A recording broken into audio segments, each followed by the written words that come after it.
In just 15 seconds, the illusion of a completely secure forbidden zone will be blown apart, and the iron lungs of a monstrous military industry giant will be ripped open forever. At this exact moment, the clock shows 4:34 a.m. local time in Chapayevsk, deep inside Russia's Samara region, a coordinate buried far within Russian territory.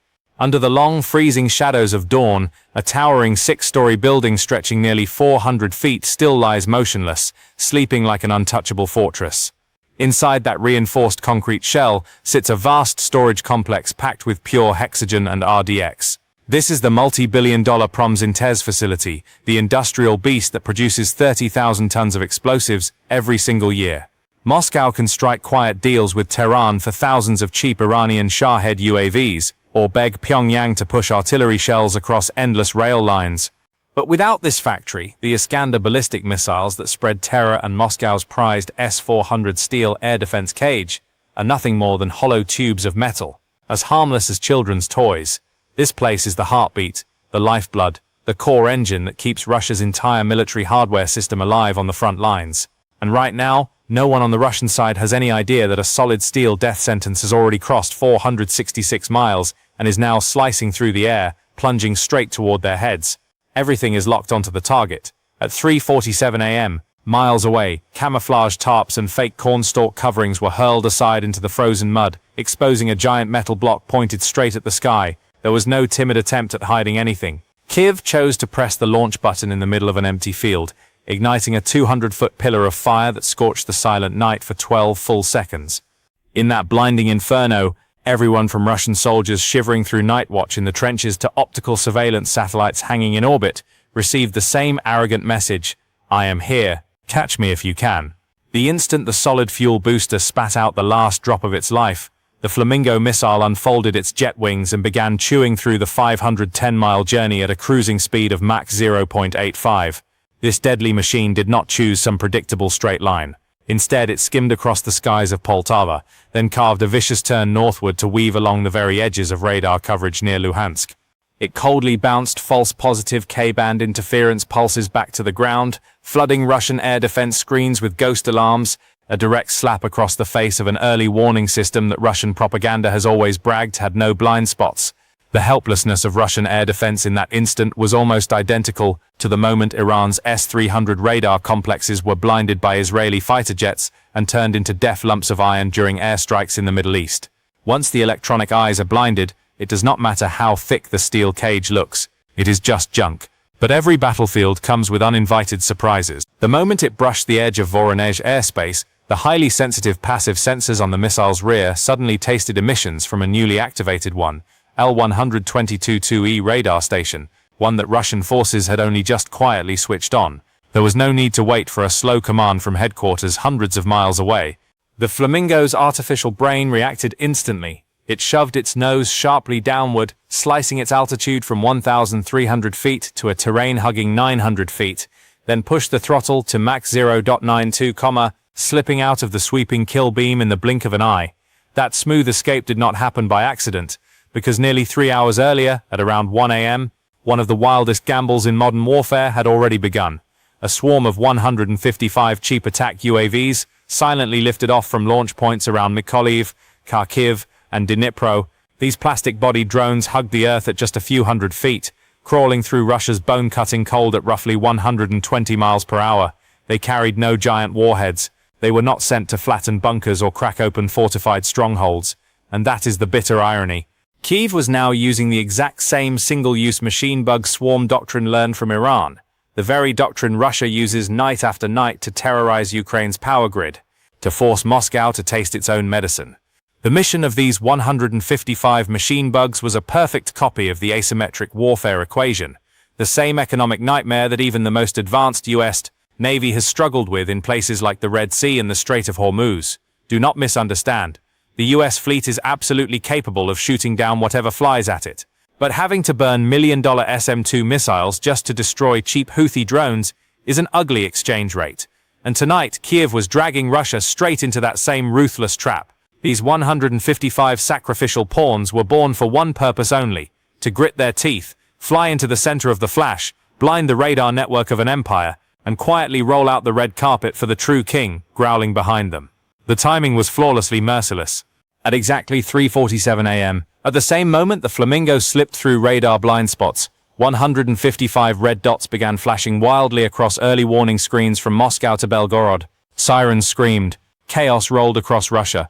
The night sky was instantly ripped apart by glowing red tracer fire. On the outskirts of the capital, a Pantsir-1 complex roared awake, unleashing streams of 30 mm shells and shredding a cheap plastic UAV into a flaming wreck that fluttered down into the pine forest. Hundreds of miles away, other air defense batteries opened fire without pause, spraying bullets upward to smash the machine bugs crawling along at just a few hundred feet. They fought like madmen, confidently, burning expensive interceptor missiles on sacrificial decoys, convinced they were carrying out some heroic campaign of sky defense. Then, by 4:18 a.m., inside a suffocating operations room in Moscow, a senior officer dragged out of bed stared at the screen with bloodshot eyes and asked one dazed question: how many targets crossed in? The answer was 155. That number hit the command staff like a hammer. They had no idea they were staring at a psychological manipulation tactic, a deliberate display of swarm production capability. Backed into a life-or-death gamble, the Russian generals did not respond with cool military logic. They responded with geopolitical survival instinct. In blind panic, they concentrated every air defense shield around Moscow and Crimea, the Kremlin's two most sacred symbols. They understood perfectly well that even one single plume of smoke over the capital would send a media shockwave through Washington and NATO capitals. So in order to preserve political prestige on the global chessboard, they chose to strip protection away from the industrial stomach lying exposed far away in Samara. This throne protection mindset is not new. It is exactly the kind of logic where, if the red line in the Taiwan Strait were ever broken, Beijing would rather let a major industrial cluster in Fujian burn than allow even a scratch to appear in the sky above the capital.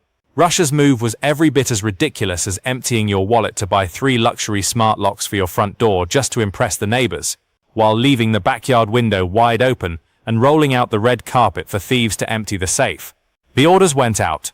Close defense Pantsir batteries were turned away, and in Samara, the giant Krasuka 4 electronic warfare system was forced to cut half its capacity and send bandwidth back toward the capital. That was the exact instant the trap snapped shut. Do you see the brilliance yet? First, you quietly release hundreds of mosquitoes into a bedroom, then you wait until the victim panics, swinging wildly in every direction until exhausted. Only then do you calmly squeeze the trigger on the sniper rifle. At 4:31 a.m., as the giant Flamingo, carrying a warhead packed with explosives, closed on the target zone at Mach 0.85, it finally entered the crosshairs of what remained of an S-400 Triumph battery in Penza, 110 miles away. The gravestone radar stretched its electronic eyes toward the target, locked on, and instantly launched a 40 N6E interceptor carrying 400 pounds of explosives into the darkness. But Moscow had forgotten the physics of delay. From the moment the radar recognized the target to the second the interceptor blasted off the launcher, the system had already thrown away 30 precious seconds. And even though the 40 N6E screamed forward at Mach 12, it was still chasing a clock it could not beat. The interceptor needed up to 90 seconds to climb, arc, and dive into the interception window. Ukraine's assassin needed only 41 more seconds to reach the factory. The sky lit up with the fiery launch of the S-400. But the expensive defense system that Moscow once showcased at Middle Eastern arms exhibitions, as the terror of Israel's F-35s and the wall against NATO, suddenly looked as clumsy as a fat man throwing a basketball from the far side of the court. The ball is still floating through the air, while the final buzzer has already sounded. The Flamingo kept slithering in from the north at an ultra-low altitude of just 900 feet, creating a perfect radar blind zone, dropping below the horizon and entering the killbox of the Pantsir's one-point defense layer. Using the terrain mask to perfection, the Ukrainian missile revealed itself only at point-blank range.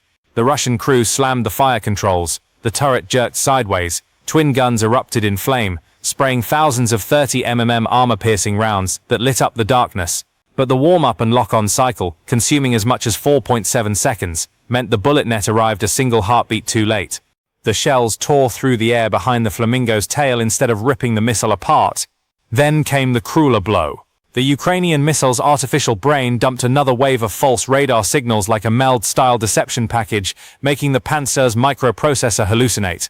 The Russian crew frantically fired more 57 E-6 interceptor missiles, but those missiles raced after phantoms painted by Ukraine's electronic warfare package. The short-sighted hunter had turned into a desperate man slapping at flies. The Panzer emptied its ammunition into empty air and threw wide open the final door leading straight into the heart of the Promsintez complex. The Flamingo had now survived hell and was only 5 miles from the target. Because of the fatal hole created when Russian air defense scattered its firepower and drained its magazines on the decoy swarm, this cruise missile moved through the defensive web almost as if it had become invisible. The inner ring Panzer systems had been reduced to empty machines with dry launch tubes, frantically trying to reload. A deadly silence settled over the battlefield. It looked as though victory was already firmly in the attacker's hands. But war is never merciful, and it never follows a clean script. At exactly 4 hours 31 minutes and 22 seconds, one inner ring Panzer S-1 battery suddenly woke back up, after its crew reloaded in panic and restarted its anti-jamming routines. With one last desperate effort, it locked onto the Flamingo's true coordinates and immediately launched the final 57E6 missile that had just been shoved onto the rail. The interceptor tore through the darkness at Mach 3.8. The collision came at exactly 4 hours 31 minutes and 47 seconds. The interceptor slammed head-on into the Flamingo at roughly 650 feet altitude, about 14 miles from the Samara sector. A blinding orange fireball ripped open the night sky, tearing Ukraine's pride into thousands of glowing fragments that rained down across frozen wheat fields. Inside the operations center in Kiev, a leaden silence crushed the room. An officer slowly closed his eyes, gripping the edge of the table, and bitterly announced that contact was lost and the target had not been achieved. No one answered. Every face stared blankly at the screen, now filled with white static. Meanwhile, inside the stifling Russian command room, a jubilant general sprang from his chair, threw both arms into the air, and shouted that the Flamingo missile had been destroyed. Applause thundered through the room. The Russian Ministry of Defense media team rushed to draft a triumphant statement declaring that Ukraine's strike capability had been shattered. They drowned themselves in victory euphoria, raising glasses to the greatness of Russia's steel air defense cage.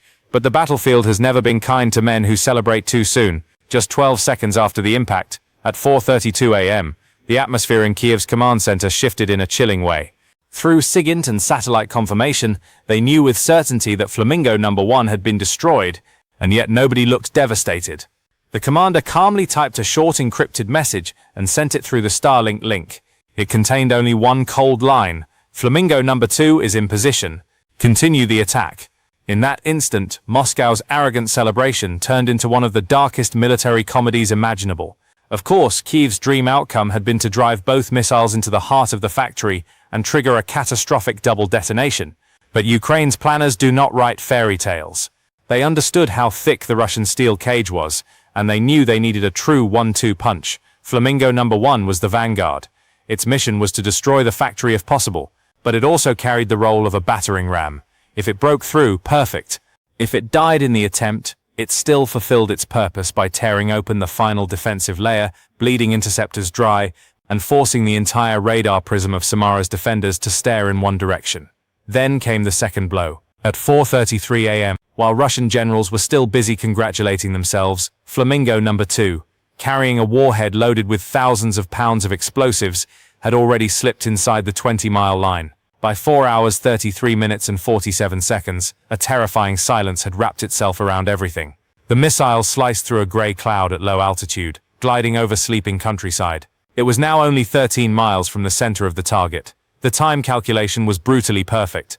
At Mach 0.85, Flamingo No. 2 would hit the factory in exactly 72 seconds. Russian point defense crews needed at least 45 seconds to reload the Panzer systems and another 30 seconds to bring the S-400 back into full readiness. This strike would not be detected until the moment everything was already coming apart. Can you imagine that bitterness? You have just pounded your chest and declared yourself invincible, and then the ground beneath your feet starts shaking from an explosion dozens of miles away. It is like spending your last money and your last bullets trapping a sewer rat, only to turn around and find a Siberian tiger standing up behind your neck. That was the exact moment the Russian command realized it had stumbled into a death pit dug in advance. At exactly 4 hours 34 minutes and 15 seconds, Flamingo No. 2 plunged through the tin roof of the Promsintez workshop at nearly 600 miles per hour. The 62-degree dive angle from the west was so savage, so precise, that not a single siren had time to scream. No interceptor smoke trail clawed across the sky. The only warning was a cold metallic shriek tearing through the darkness. Then absolute destruction arrived. Two 200-pound armor-piercing warheads worked like a brutal drill bit, punching through 4 layers of reinforced concrete and opening a path straight into the belly of the RDX storage complex. On the 16th second, the delayed fuse triggered. All that compressed energy burst into a core temperature of 5,800 degrees Fahrenheit, hot enough to melt any metal on Earth. The shockwave instantly woke tens of thousands of pounds of stored RDX, igniting a monstrous chain reaction. A giant red-orange pillar of fire ripped into the night sky, rising higher than 300 feet, and lighting up the heavens so violently that from 15 miles away, witnesses saw midnight burned into something that looked like day. When dawn finally arrived, the damage numbers began telling the true story of the disaster. Kyiv had calculated with merciless precision. By choosing to strike at dawn, when the chemical mixing section was operating in full automatic mode, worker casualties were effectively zero. No innocent civilians had to be sacrificed. But the heart of Russia's war machine had been torn open. The central storage cluster and the entire production chain had become a dead field of ash and slag. The billion-dollar complex was gone. Roughly 30,000 tons of explosives vanished from Russia's military planning for the year. That meant Iskander missile production would fall by 40%, guided glide bombs would drop by 35%, and 152 artillery shell resupply to the front would fall short by at least 10%. Russia did not merely lose a factory, it lost part of its ability to keep firing. The generals in Moscow, the same men who only minutes earlier had been raising glasses to celebrate the destruction of the Flamingo missile, were now staring at the damage report in dead silence. They were forced to suspend military flight schedules over the capital and rush Pantsir batteries away from the Donbass front to patch holes at home, single-handedly weakening their own frontline defense by another 25%. That night in Samara, Ukraine played a game of chess. Moscow did not even realize it had sat down to play. And if you are watching Strategic War Files, what do you think a military analyst should learn from that insane night? Drop your answer in the comments below, because I guarantee that even now, the generals in Moscow are still scratching their heads trying to figure it out themselves.